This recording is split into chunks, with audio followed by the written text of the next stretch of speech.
seemingly simple disagreement quickly caused tension in the household. His wife, however, disagreed with his decision and thought he was taking things too far. My wife saying that he got my point and now I'm just being petty and childish. He's with his wife. They're married. They go to visit her parents. Okay. He says, my father-in-law is still uncomfortable with us having sex, which I don't think a dad is ever not comfortable with it. And also, are you that revved up that you need to do it in the parents' home is the other question involved here. But nonetheless. Hopefully not. Correct. So the dad goes, hey, listen, I know you're married, but I don't even want to chance the sex thing happening in my house. So she's going to sleep in her old bedroom. You're going to be in the brother's room. You can't even, I know you're married and everything else, and that's what happens in a married bed, but not in my house. That's not going to happen. You got to sleep in a separate bed. Okay. Although he admitted he wasn't fine with the rule, he said, you know what? I'm going to go along to be respectful. When his in-laws came to stay, he then decided to apply the same rule to them. Oh, there you go. He said, listen, I know that you've been having the sex for a lot of years, and I know you've had the sex because my wife is your daughter. Right. So I know the sex at least been had once.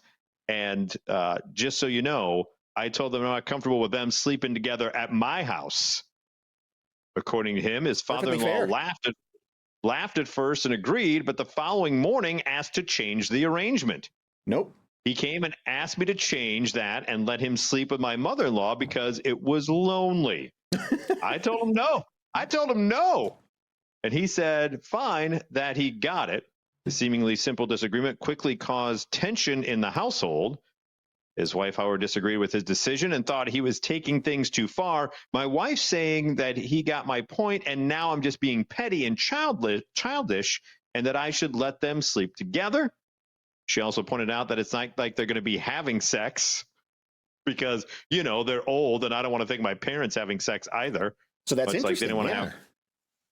So which is more disturbing, a parent thinking of their child having sex or a child thinking of their parent having sex? I think you have a draw there. Ooh, I think you do as well.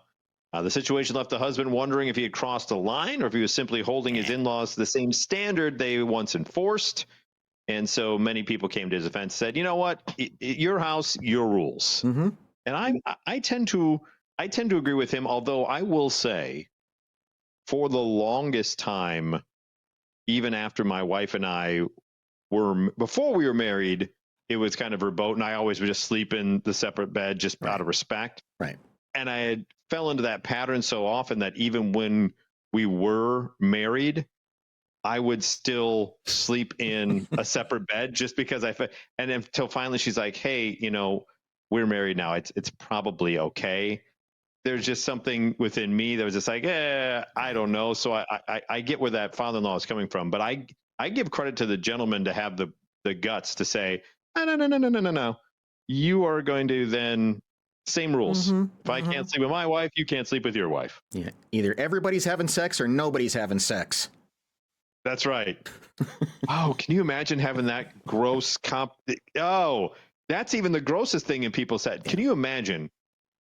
I don't know about you, but apartment living, there were times if there was a neighbor that was going at it and then you had a certain someone, you're like, well, now we have to, right. I want to shut them up. And you don't want that happening in your own home, right? Between your parents and like all of a sudden you hear them going and you're like, I got to block out that sound. We need to do our own thing. And then it's like, that no one wants that, right? Just turn up the radio for God's sakes. You don't have to have a fornication war.